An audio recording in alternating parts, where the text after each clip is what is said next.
Hey there, welcome to LSAT Demon Daily Digest. I'm Ben Olson, that's Nathan Fox. Together we're the founders of LSATdemon.com and our weekly podcast, Thinking LSAT. Here's what we talked about this week. Hello and welcome to the LSAT Demon Daily. My name is Eric Johansson and I am a tutor with the LSAT Demon. Joining me today is LSAT Demon student Asad Jasani, who is hopping on the show to share his ongoing LSAT success story. How you doing, Asad? I'm good. How are you, Eric? I'm doing great. It's awesome to have you with me today. You recently got your first official test score back and showed, I think, a pretty huge improvement from where you started in a relatively short amount of time. So why don't you fill us in? What's the overview of your LSAT journey from where you started to where you are now? Yeah, so towards the end of April of 2022, I took a cold diagnostic using Khan Academy, I think, and I scored a 146. I was a little disappointed. Standardized tests aren't usually my strong suit. Hey, 146 cold diagnostic, I think, is totally normal. We see people make dozens of points of improvement from there all the time. So yeah, if you don't know what you're doing going in, 146, totally fine. Yeah, I mean, I had never seen anything like this before, so it was definitely something unusual. But yeah, so I saw the cold diagnostic and I thought I should look up some great ways to study. I thought self-studying would be a good first attempt. And I used some other test prep companies for a while. I even picked up a couple books. And I saw a sort of stagnation for most of my practice tests. And 2 or 3 months into the summer, I wasn't really feeling it. And I remember coming across the LSAT Demon, one of Ben's or Nathan's videos, where they were explaining something about logical reasoning. And I think it was the Strategy Prep company that one of them was running. I thought, wow, that sounds very smart. I should look into if they're doing some kind of thing. And that's when I discovered the LSAT Demon program. And I thought, we should probably give this a go. And so I looked at a couple of the plans and I thought, yeah, I'll probably go for the live for a month and see what it's like. And oh my God, that was a game changer. I immediately started seeing some big holes being filled. And I was surprised at, just the level of simplicity that Ben and Nathan and a lot of the instructors at the Demon were just imbibed with. And it seemed like it was finally doable. So I took about 2 months on the Demon, and my first official test was this past October, the 14th. And I got my score back last week, and I went from a 146 to a 164, which would be a 18-point increase. 18 points. So that was basically in 2 months. So you had done some other prep for a few months, didn't really get anywhere, and then just skyrocketed once you found the Demon. And was it like 2 months for 18 points? That's pretty darn good. A testament to how hard you worked and how you just, I think, realized that the test made sense. Yeah, I think at that point when I started seeing the patterns, especially in logical reasoning and logic games, I thought, yeah, it's a very convoluted test, but it's very learnable. And I remember especially like Matt's world building with the games made it so much easier. I had never come across something like that before. And even Rebecca's LR techniques, those seem to be very handy. You just, predicting the answers, that was a big part of it. And it almost seemed like even your cross-training courses where you were looking at the games and trying to fit in some of the techniques to logical reasoning, they all seem to make perfect sense. Well, thanks. I appreciate that. Asad reference one of the weekly live classes that I teach called LSAT cross-training. The foundation of which is basically the idea that what makes you good at one section of the test makes you good at other sections of the test. So if you're struggling with LR, but you've got some chops on the games, realizing that, hey, what the tactics that you employ and your mindset on the games can equally apply to LR, and you can take your way of thinking about one section and apply it to the other one. So anyways, thanks. Quick PSA and shout out for my own course on Demon Live. Asad, you mentioned that once you came to the Demon, you noticed there were some holes that kind of got filled in your LSAT prep or in your approach to the test. You care to expand on that or give specific examples of what you mean by that? What were some of the holes that you felt got filled? I think one of the main things was, especially with a couple of the other prep companies, it was more like they wanted you to skip some of the easier stuff and try and master some difficult techniques. And it was sort of a memorization game, or you had to learn difficult technical jargon like contrapositives, which they make sense when you understand them, but when you're just starting out, imagine chapter 1 being all about contrapositives. It's hard to pick that up. There's so many questions that you can get right without probably all of the questions on the test without ever having to think about or talk about a contrapositive. It's just like you said, it's like skipping the easy stuff to get to the hard stuff. Yeah, and also especially for reading comprehension, a lot of the strategies were geared around, just skim through the passage and start looking at the questions, and you could always go back because all the answers are there. Well, yeah, the answers are there, but if you don't know where to look, it's going to be pretty hard to get there. Yeah, because you're basically just rereading from scratch, right? Yeah, so instead of going back 10 times, I remember with the Demon towards the end with harder passages, I was reading it once and just going back for specific word questions, which like specific meaning questions. Other than that, it was very easy to summarize exactly what I'd read. So I think that was very helpful. And for those listeners who aren't at that place yet, who don't have that same feeling on RC yet, how did you get there? How do you get to the point where, in the past you were having to go back to the passage to reread, to like re-understand it, and then somewhere you shifted to a point where you basically understood it the first time, and the only thing you were going back to the passage for was, like you said, a couple words here and there. What was it that made that change happen for you? I think the main thing was reading every sentence and not worrying about the time. Instead of rushing to finish, let's say 4 passages in 35 minutes, I aim to do 3 passages, sometimes 2, but really slow down and understand every sentence. I wouldn't move ahead until I understood the sentence. So that was a game changer. In addition to that, trying to understand what they're trying to tell you with every sentence. Every sentence has a specific meaning. Glossing over some of the difficult stuff is just going to make it harder when you get to paragraph 3 and 4.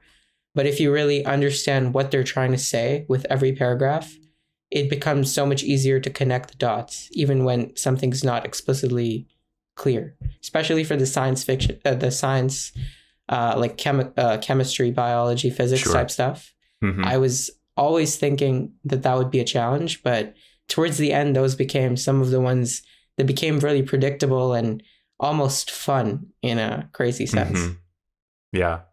I want to go back to something you said, which I really like, which was understanding for every sentence what they are trying to tell you. And I think what's key there is understanding that there's a relationship between you as the reader and the author who wrote this, that these aren't just words on a page, which mean something in the abstract. These were written by a person for a reason to tell you something. And understanding and critical understanding is going to come from kind of engaging with that relationship and understanding, okay, who am I to this author? And what is it that person is trying to tell me with these words? Rather than just like, what do these printed words mean on the page? Rather, what is this sentence as part of the larger piece? And what is this kind of one-way conversation that is being had? Why is my time being spent? That's right. And, every author, no matter how convoluted the sentences are, they're trying to convey something, and it's all about figuring that out, I guess. Great. 2 months of study. You're in school right now? That's correct. I am starting my third year at a Canadian university, the University of Toronto. And I am not sure yet about applying to law schools in the States. I'm very interested, but I'm gonna apply broadly, and hopefully a second take on the LSAT is gonna be helpful for that, because I love the philosophy at the Demon where if you have to go to law school, try and go for free. So a higher score seems to translate into more money in the States. Well, that's certainly true. And it's awesome to hear that you are already thinking about taking it again, even after 18 points of improvement. And you could very well just call it in and say, hey, 164, good enough for me. But you're getting greedy. You're going to take it again. You clearly understand at this point that there is more to learn. And you can master more of this test, right? Where is it that you see, or do you see the blueprint or the path forward to how you get to an even higher score? Do you know where it is that you have to keep working? Yes, I think I want to specifically work on, improving the time performance on the test. I think I noticed this in my practice tests and on the official. I was spending a little more time on the easier questions, sort of like the initial first 8 to 10 questions in every section. And I know I could probably speed up there so that I'm rushing less at the end. And I would probably need to work on RC. That seems to be a weaker section of mine. How are you going to get faster at the easy questions? I think it's probably going to be going back and starting up practice without a timer so that I can really understand what's going on with every question. Mm-hmm. And especially the first 1 or 2 passages in RC, if I can try and ignore the timer and completely understand every sentence and try and not go back to the passage often, I think that'll speed it up by a few minutes. Absolutely. I love how your first answer when I asked how you're going to speed up is the first thing out of your mouth. You said, well, I'm going to turn off the timer and ignore it. And understanding, absolutely, because understanding is going to allow you to make stronger predictions, and better understanding is going to allow you to dismiss wrong answers quicker. It's not that you get through the passage quicker, it's that you get to dismiss those, just disregard those completely bad answer choices way faster. The main thing, especially for doing well on the test, is don't try to rush it. I ended up picking out a test date, and I ended up creating this schedule months in advance, and I was very set on taking the October test. And I don't think I was at that point in my PTs yet where I was hoping for a 170 plus, and I don't think I gave myself enough time. So along my journey, I think I wouldn't schedule that test in hindsight. I would keep studying and wait till my practice tests reflected a score that I was comfortable with having on as an application. And I would probably give it a few more months. Not that the test really mattered, because you could take it again and schools only care about your highest score. But, just creating a mental block of, I need to get this done by this time, that seemed counterproductive. And I think that along with that, give yourself enough time. You should be prioritizing getting a better score over getting it done this cycle or getting it done by a certain date. I think that might be very helpful to people just starting out, or even someone who might have taken an official test once or twice. Just let it unravel and work your way until you get the score that you're happy with. It's sort of like taking our advice about not worrying about the time on the test and expanding it out to a macro level of your entire approach to the test and applications, right? So you don't let yourself be overwhelmed by the big picture or think that you have to do things on the timeline of your entire application process or 35 minutes for 25 questions. It's no, focus on this one important thing right now and then worry about the other stuff later. That's right. That's a good way to put it. Any other key lessons from your LSAT study that you're going to continue to apply as you reach forward into the 170s that other students might find useful? I think one other thing might be there's always one right answer.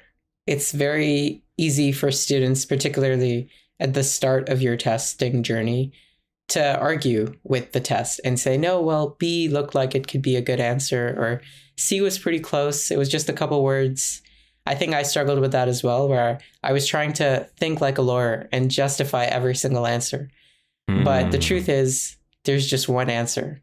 So no matter what you believe to be a justification, really taking the time to understand, I think especially for the curve breaker questions, it might just be one or two words where your answer might have been fine, but it's those one or two things that really make a wrong answer wrong. Mm-hmm. So one of those things might be, don't argue with the test. Try and see where you went wrong, because I guess the test is written by pretty smart people and it's checked by very smart people. So yeah, there's one answer. Try to understand why the wrong answers are wrong, as importantly as understanding why the right answers are right. Well, Asad, it was great having you on the show. Thanks so much for coming on and sharing your success story.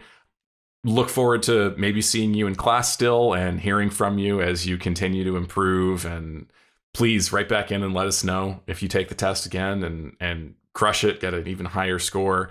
I think there's only upside for you taking it again, and you know that. So you got the right attitude, and I think it's going to go a long way for you. Thanks so much for having me on. I appreciate it. Looking forward to seeing you in class as well. We got an email here from Hunter. Good evening, Ben and Nathan. Please allow me to introduce myself. My name is Hunter. I'm a 26-year-old and a relatively recent graduate. I graduated from undergrad in 2019 and grad school in 2021. I have always loved the concept of law and the career, yet I am having difficulty with the LSAT and whether law school is a good fit for me. Here are the major points I'm consistently weighing. Ben, what's the concept of law? The concept of order, rules. I don't know. What is the concept of law? They didn't teach that in law school. I don't know. The concept. Yeah. The belief in a system. Pros. I have a strong desire for the legal field and cannot accept any other career. What? Okay. There are billions of careers out there. We just reached 8 billion people, by the way. They think there's billions of careers with 8 billion people? I think there are billions of careers. Yeah, I think there are. I think there's a billion different kinds of random shit that people want done. Yeah, okay. Okay, maybe a billion. What do you think? Billion? 1/8? It's semantics. I have an MBA with a final GPA of 3.7. Shows major academic improvement. All right. No, it doesn't. They don't care about your MBA. I have an MBA. It was really easy to get A's. I was I had probably exactly the same. I had a very bad undergrad, and then I had probably a 3.7 in business school. I was a terrible business student. Everybody knows that grades are wildly inflated in graduate programs. It's not really the feather in your cap that you think it is, but. Okay. Pro number 3, according to Hunter, I am very energized about the admission process, law school, and ready to begin this dream career. I don't like any of these reasons. Well, yeah, it's all conclusions for one. I mean, the first and the last, right, are just, I really, really want to do this. But are you demonstrating that you really want to do it? Why do you want to do it? That could be helpful, but I'm much more interested in, like, are you taking steps toward it? And emailing the show is taking steps toward it, but like a strong desire and cannot accept any other career and very energized and ready to begin the dream career. I mean, you're saying the same thing 4 times. So that's not like actually a reason. You know, you got the drive. That's great. Your MBA is not a reason. I mean, that was meant to be a like, here's why they're going to admit me, because I showed academic improvement with my It's MBA not a and my reason to 3.7. go. It's not a reason to go. Yeah, that's not, I thought we were going to be looking at pros and cons of going to law school and whether law school is a good fit for you. And none of those things I mean, having the drive, like really, if it's true that you will not accept any other career, then that can mean something. But there's a problem there though too. I don't. Well, I just can't accept. How do you know? How old are you? Yeah. You're 26. Okay, so you're very young. You haven't seen so much of life. Things can change. I never found my career until I was 33. When I was 26, I would have said shit. This is, I might have thought that this is the only thing for me, but then not had any idea what I was even talking about. So yeah, I'm skeptical, I guess. Would you not accept any other career at this point, Nathan? Now? Yeah. Well, I wouldn't accept working for anybody else. I know that for sure. Yeah. Like I'll only work for me for the rest of my life. I do love teaching so much, and the podcast is part of that too, right? It's like, it's so gratifying to put stuff out there in the world and have people go, oh my God, thank you. I'm learning so much. You're helping me so much. I mean, it's very, very gratifying what we do. So there's a lot of careers that you would easily say no to, but the idea that there are no other careers that would be equally or more appealing seems unlikely, right? Yeah. I mean, I don't know what else I would like. Yeah. Neither do I. Who knows what they are? But if someone was like, there's so many things out there. Hey, will you hold this $1 billion for me? I'll pay you 10% a year to hold my $1 billion. I'd be like, okay. Sure. But there's also like other things that could be fulfilling, right? Not just financially rewarding. Okay, well, like, I could make up a million other examples too, but sure, there are. Everybody's got a price. There's other things, and it doesn't have to be a money price, right? There's other things that we might do. Yeah. Other podcasts, whatever. Okay. My intention is for sure to keep doing this. His cons. My undergraduate GPA sits at a low 2.3. You can just say 2.3. That's not a good thing. I mean, devastatingly low. It doesn't really matter. I don't think that much. Like the difference between 2.3 and 2.5 or 2.7 or 2.9. I don't know. It's all just kind of like you're below the median at every law school. It's not a great sign. Well, it's not great for getting in, but also to me, like we're talking about whether or not this is a good fit for you, Hunter. Academics don't seem like your thing. Hunter's going to come back and say, but I have a 3.7 in my MBA. And yeah, I mean, that's good. Sounds like you're showing up to your MBA. You're doing the work. Maybe you didn't show up. Maybe you didn't do any of the work at all in your undergrad. If you're like me, but yeah, law school, like the best lawyers that I know are like really good students. Like they love school. They always got straight A's because they just love it. Yeah, this is tough. My official LSAT was 142. That was in the June 2022 LSAT. Not sure why you signed up to take it. Yeah, you definitely should not have taken that official test, Hunter. You were clearly not ready for it. That number isn't going to hold you back. It's just a 0. It's a wasted first attempt. You've got at least 2 more attempts this cycle and total of 5 in 5 years. So you've got multiple chances at it, but like it's not really as much of a con as you think it is.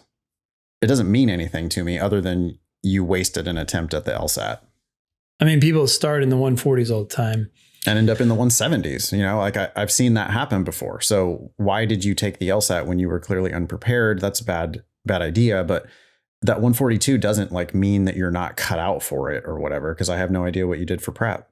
Not yet. Yeah. My dyslexia and ADHD keep me from concentrating for long periods of time. parentheses, not an excuse, yet a hurdle of mine.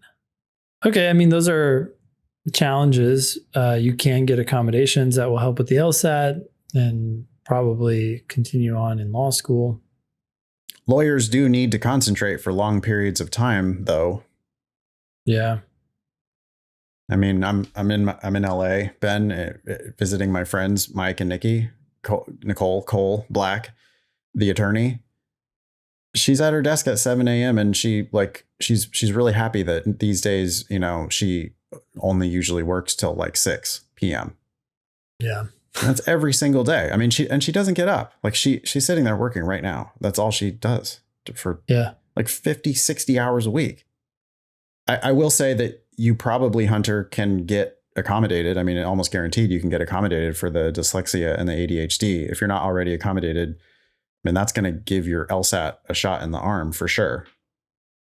But it also is making the time longer. And if you're telling us that you can't concentrate for long periods of time, then that might be bad. It does seem like you should go get diagnosed though, and like then apply for the accommodations, right? Yeah. Okay. Hunter says, additionally, I'm looking to enroll in LSAT Demon and would like a suggestion on which plan to accept. If you have any suggestions, it would be greatly appreciated. Once again, thank you for taking this inquiry, and I look forward to your response. What plan, Nathan? Free? Yeah, that's what I was thinking too. Start with free and see what kind of progress you can make. Start with free, and when you run out of questions, you can upgrade. But like, are you going to do the work? And I would start with the free account, see if you like the way the Demon works. There's a couple tests, 2.5 tests, I guess, worth of stuff that you can do. Yep. Hours and hours of videos, hundreds of written explanations. Like there's a ton there. And you could do all of it for absolutely for free. But yeah, based on what Hunter's telling us here, I would not like enthusiastically say, pay me money. Yeah. I mean, get accommodated, do all the free stuff in the Demon. Now, if you're scoring in the mid 150s, then it could be worth signing up. Yeah, use the test as a guide. If you can't get up to a high score, 165 plus, maybe that's your indication as well. Yeah, one data point is totally worthless to us, but multiple data points, we get to start to see like whether you're learning anything or not. And if you're using the Demon's resources, you should be learning. So I would expect that score would start clicking up almost immediately. Then if you want to know more about the plans, I mean, you know, the live one has live classes every day. People don't know that, Ben. I ran into somebody at a grocery store. I was at a Whole Foods, actually. Some random dude had an LSAT book open. And I was sitting right at the table right next to him. Yeah. I'm like, that's not LSAT, is it? And he's like, yeah, it is. And I asked him if he had ever heard of LSAT Demon, because he mentioned that he had used some other prep programs. Yeah. And I go, have you heard anything about LSAT Demon or checked it out? No, I've been meaning to go check it out.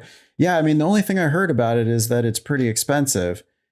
But then like 5 minutes later, he's on the website looking around at it and he's like, you guys do live classes? You guys have, it was a Monday. He's like, I wish it was yesterday. He's like, you guys have 7 classes today? Yeah, it's crazy. I was actually just thinking about this yesterday. I must have been looking at the same time because it's like you click through the week and there are multiple classes every day. I mean, I know this, but seeing it is kind of cool. It's awesome, man. Like I'm really proud of what we offer at all levels of subscription, but the live offerings are a screaming bargain. I mean, 1 month for $295 and you're going to be able to go to like 50 live classes. That's a conservative estimate. Yeah. And, you know, by the way, this guy's working with a one-on-one tutor, paying some guy from Wyzant $80 an hour or whatever. Yeah. You just wasting And I'm like, money. are you kidding me? For 3 or 4 hours worth of tutoring, you could work with me and Ben and a dozen other kick-ass teachers for an entire month. Or you could, work with your one-on-one tutor for 1 hour for 3 weeks. Who may or may not be giving you good advice. We don't know. Who may or may not like even be good at the test. You know, it could be some 164 scorer who kind of gets it, but doesn't really get it. Added it to their YZAMP profile. Exactly. Oh, I teach GMAT, GRE, ACT, SAT, MCAT. Yeah, NCLEX. all these tests are the same. I know. What's your question? Yeah, which question you struggling with? Well, you got to cool. manage your time. You got to eliminate the worst answers, narrow it down to 2, and then guess. I mean, who knows? But, anyway, it is, if you want to know about the plans, that $295 a month, if you're going to the live classes, is a shocking bargain compared to any other live LSAT interaction. Yep. It doesn't compare. It's astronomically greater too than what we provided when we tried our best in the in-person arena, right? Yeah, and that's documented by like scoreboard. I mean, I'm confident that my classes 3 years ago used to be shit. Yep. Compared to what we do now at the Demon. Yeah. This email is from Matthew. Dear Demon Daily, my name is Matthew, and I figured I would give you some things to think about when it comes to U.S. news and the decision for big schools to walk away from the ranking system. I took an LSAT prep course and found that eventually, to get a high score, you basically have to game the test.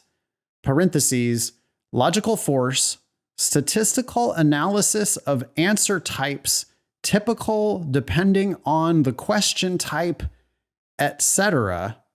I'm lost. Those schools do not translate well to law school because you won't be able to game an essay question on a test. So you said those schools, but yes, those skills, right? Oh, skills. Yep. You said you were lost. I think you're lost here by the advice from Redacted. Hopefully Eric will bleep me out. Redacted LSAT prep program. Yeah. Logical force, statistical analysis of answer types depending on the question type, etc. This is not what we think is true about the LSAT. We don't think it's something that you game. It's something that you master through understanding of common sense. Yeah. You learned that over there at that other company, but we don't endorse that view of the test at all. The LSAT makes perfect sense. You don't game it at all. You take your time with it and you solve each question one at a time. You figure them out. You don't do a statistical analysis that tells you that this type of question prefers this type of answer. It's just not a test of second best. You don't need to do that. Instead, you just solve the question and know that you're getting it right for sure. That's actually the hard way. It's the hard way of doing this. Oh, for sure. Yeah, it's the gimmicky bullshit way of doing it instead of the way that, turns into 170 scores. Like 170 scores come from you understood the test. Yep. And none of this is right. So, I'm not sure where we're going to go with the rest of this email, Matthew, but you're saying those skills don't translate well to law school. Well, you don't need to worry about that because they don't help you for the LSAT. That's just not what you should be doing on the LSAT. Yeah. Matthew goes on, I do think the preparation time for the LSAT translates well to the commitment for law school, and it can also discourage students from making a rush decision or commitment they will give up on in the middle of school. So Matthew is taking up for the LSAT there, saying, well, hey, the dedication, that's a good skill for law school. And I agree totally. Like the work ethic that some students display when they prep for this test, it's really, it's unbelievable. Like it's just very lawyerly when someone does all 99 of the practice tests 3 times each. Yeah. To eventually improve by 30 points. Yeah, that kind of shit translates very well, I would say, to law school. Yeah. Next paragraph for Matthew. I think a much smaller LSAT would be good, but I couldn't help but wonder if time would be better spent elsewhere. I took pre-law classes at Sac State that were taught by professors that teach law school at UC Davis. The type of legal analysis I had to do was more like law school than the LSAT. That's my advisor's words, not mine. I also think some element of connecting with actual lawyers in the field could be more beneficial than the LSAT. Well, I mean, that just seems like a strange comparison. Like, sure, connecting with actual lawyers would be great, but what does that have to do with the law school admission test? Better in what way? Yeah. To decide whether you should go? Maybe? And I'm To also not decide- sure what this has to do with the big schools walking away from the ranking system. I don't either. I'm I mean, confused. I just don't see them walking away from the LSAT. I don't think that's going to happen. As far as your advisor's opinion on the LSAT, your advisor here, I don't know who your advisor is, but your advisor for some reason is like shitting on the LSAT. And it's probably because they don't understand the LSAT. The LSAT is very, very good for predicting and actually for teaching you the kinds of things that you're going to need to do in law school. If you work with us on LSAT prep and we get you a 20-point improvement on your LSAT, you have positioned yourself better for success in law school, not just because of the score, but because you've learned how to read better. Yeah. To be clear, you're not doing short choice answers in law school like the LSAT, but the LSAT is testing very core skills. Can you identify premises? Can you identify conclusions? Can you identify the general argument structure in a short passage? Do you know what the hell is going on? Do you know how to read English?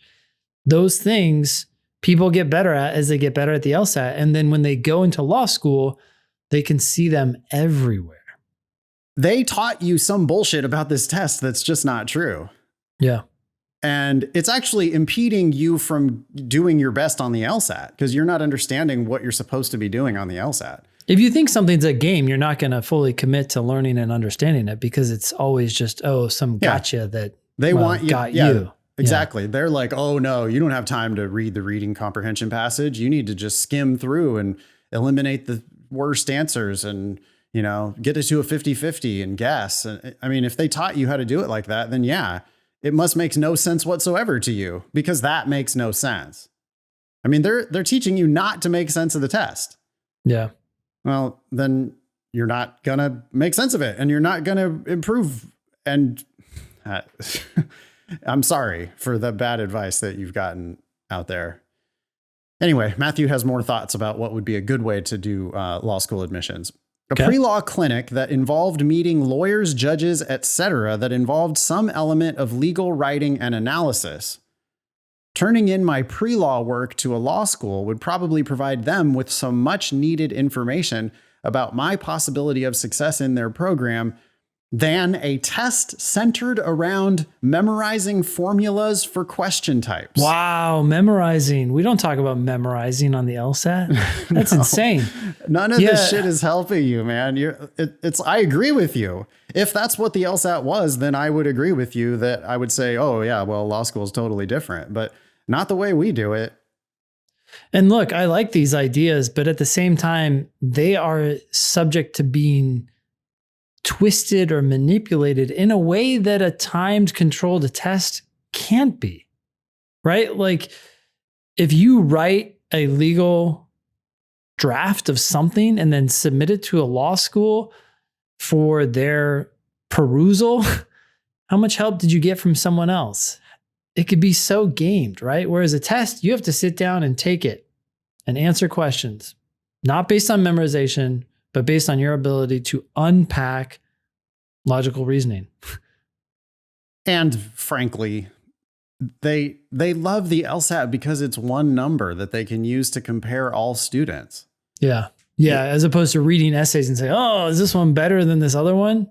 They would like, want how do an they AI compare to grade you with your pre-law work with someone else who didn't do pre-law work? Yeah. What if someone else was pre-med? They don't have assignments to turn in to the law school. And so it's a nice idea. It's just like, I mean, they'd have to make the application 10 times as expensive.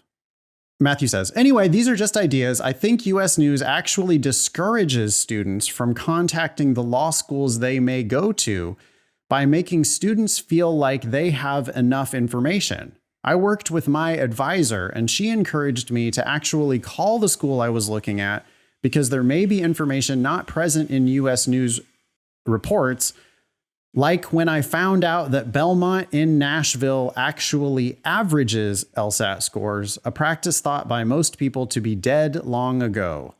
Anyway, some thoughts to think about, Matthew. I'm going to lsatdemon.com/scholarships. Okay. Because I've never heard of this Belmont. And I want to see where they're ranked. And I want to look at their 509. There they are. Belmont University. 133rd in the country by US News. Not that we give a shit. We are not defenders of US News at all. 50th percentile, 158. 75th percentile, 161. 25th percentile, 153. And of course, that's all based on the highest LSAT. That's the public record is showing the highest LSAT for every member of the incoming class. Do you believe that Belmont is averaging? I would be surprised to hear that they do that. It's not a very smart move. Yeah, that would be my thing is like, well, why would they do that when all the other schools in the ABA rankings are just looking at the highest LSAT, when the highest LSAT is what gets reported on the 509 report? I mean, so what you're saying is if Belmont's averaging, these numbers like look worse than the underlying reality at Belmont. Yeah. They actually have students with higher numbers. No. It looks worse or it looks better because they're reporting their highest score. Oh, sorry. Well, I mean, the fact that there are other. So here's what would happen with Belmont, right? Yep. If they indeed are averaging, then they should prefer someone who got a 158 and only took it once to someone who got a 150 and then got a 159. Yeah. Or 160. Or 160 or whatever. And the reason why that's dumb is because they are going to report your one-time 159 as a 159, whereas they're going to report the person who got a 153 and then a 160 as a 157, or sorry, 156 and a half. And so they would then prefer the student who had only taken it once and scored higher. And that will increase their average LSAT, but it will decrease their median LSAT, their 50th percentile LSAT. And that is then bad for their rankings. So, I mean, it might be that they are ignorant of that. Could you imagine that that's possible, Ben? I do think that's possible. There's a lot of schools out there. There are a lot of them that are very lowly ranked and probably just try to decide, hey, did we make money last year? Are we making money this year? And no one's really figuring out, hey, how do you play this game? They're just playing a different game. Yeah. So, they're being ranked by US News, and this is an example of where I think it behooves them, if they're savvy and if they care about their ranking, they should be just using the highest LSAT for every member of their incoming class. Well, you said care about their ranking, yes, but also just care about their class. Why would you, if you had someone who had a 150 and a 160, that's an average of 155. Well, the person got a 160. So that's telling you something about them. You're going to pick someone who got a 156 over someone who got a 160? That's a 4-point difference. Oh, because it's an average of 156, Ben. Yeah. It's just not a smart way to build a class. I agree. That's our 2 cents. If we were running a law school, obviously we're not running a law school, so maybe we can shut up about that. What else did I want to say? There was something else here. Oh, US News. Do you think US News discourages people from contacting the law schools they may go to by making students feel like they already have enough information? I think there could be some truth to that. People like to see numbers. You get a number for a school, you think you know it all. You're like, oh, they're ranked 7th. Therefore, they must be better than this other school that's ranked 8th. It's like, what the fuck? There's so many differences between those two schools that you have not thought about, but you now think you know because one is 1 point higher than the other. Just to defend US News there, it's not like US News is actively discouraging you. Oh, absolutely not. It's just because the rankings exist, then many people are going to only ever look at the rankings. Yeah, and I do this all the time too. I'm like looking at two restaurants and one has a 4.6 stars and the other has 4.8. And for some reason I think like, oh geez, I got to go to that one. Done deal. Yeah. Yeah. It makes sense. I mean, in some cases it does make sense. You know, like those ratings a lot of times end up giving you exactly what you want. Yeah. I don't think that the US News rankings really work in quite that way, right? It's not, if you're ordering DoorDash, then I mean, it's less consequential if you just rely on, I don't know, 4.8, that looks good, let's do it. Whereas in law school, you're talking about investing 3 years on 150 grand. So maybe not that smart of a thing. I'm glad you reached out, Matthew, to your one school you were looking at. I hope that's not the only school you're looking at. And I hope that you're not taking your advisor's advice too seriously. We have encountered so much terrible advice out there from pre-law advisors at undergrad schools, and you might have a real good one, but you know, unless your advisor is telling you, hey, shouldn't you be maybe looking at 5 or 10 different schools, and not all the schools are going to average, and most of the schools are only going to look at your highest LSAT. If you're not getting that kind of information out of your advisor, then I don't know that your advisor really understands the game quite as well as we do. We've heard advisors say like you can't improve on the LSAT and lots of bullshit like that. So stay with us, Matthew. Hopefully you can improve your LSAT by 15, 20 points and just blow a school like Belmont out of the water. Oh, the one thing I didn't look at is how much scholarships they actually give. I like to report on that at least. Yeah. Full ride scholarships at Belmont, 24% of the class. Half to full scholarships for another 26% of the class. Okay. So 50% of the class is getting half or more. Yeah. And I got to think that those are probably merit-based scholarships. And if they're given merit-based money while averaging LSAT, they're wasting that money.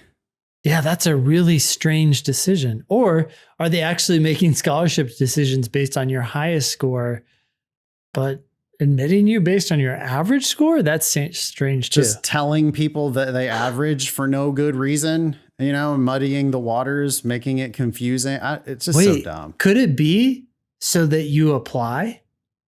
We average, so don't take it again.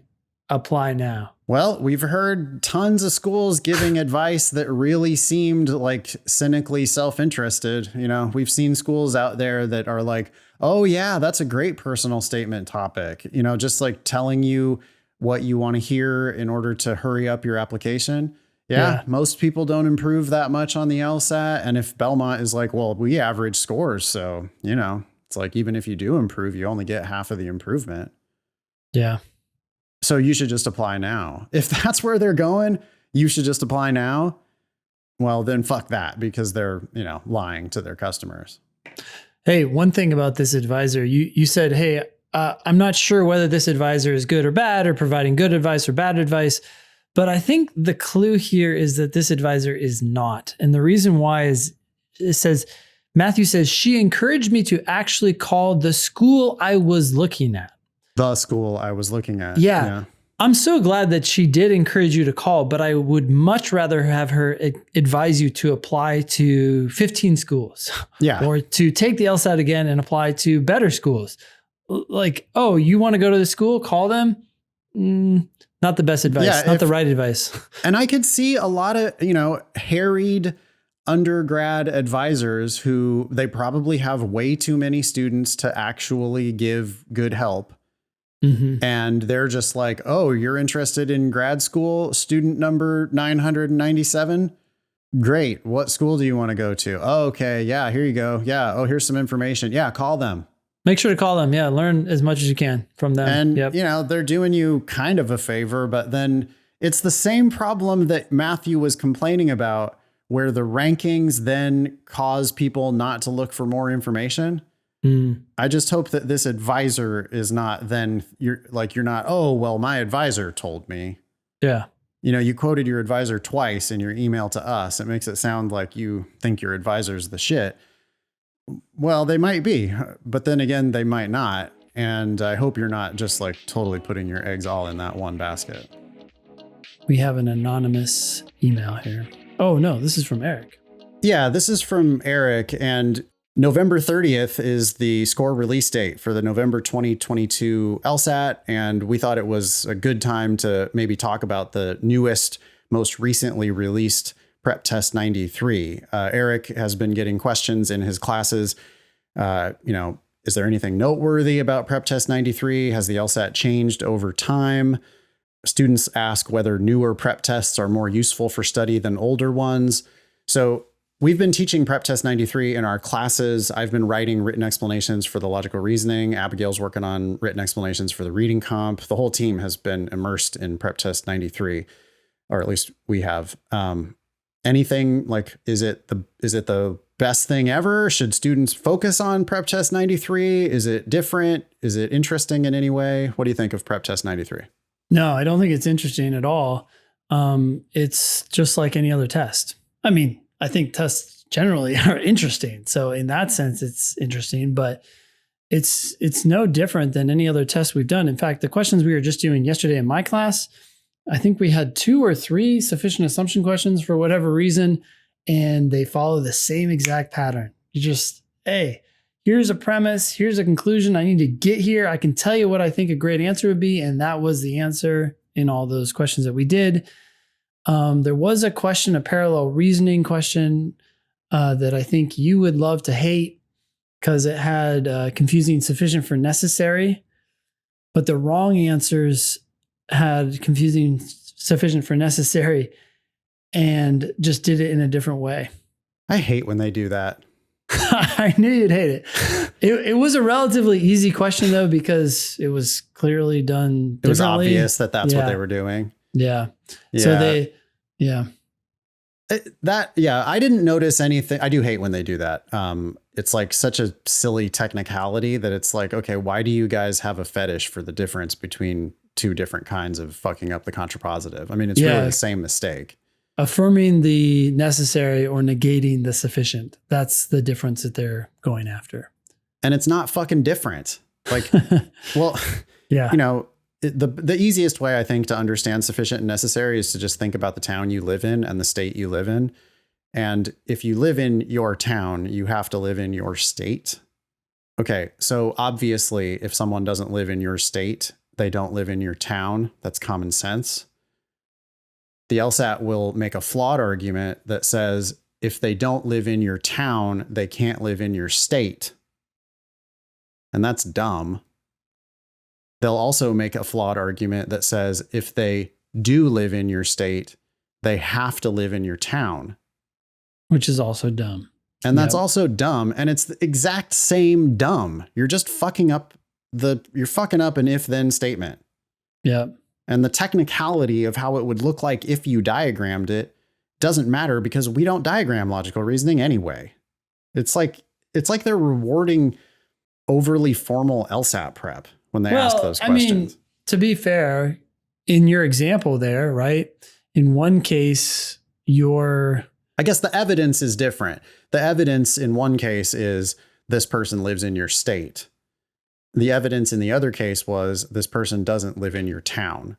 Yeah. But in both cases, the error in reasoning, the actual error in logic that you're making is that you're just assuming that everybody who lives in my town everybody who lives in my state has to live in my town.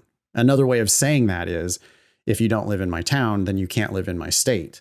But it's really the same stupid error. It's not like those are 2 different errors. Yeah.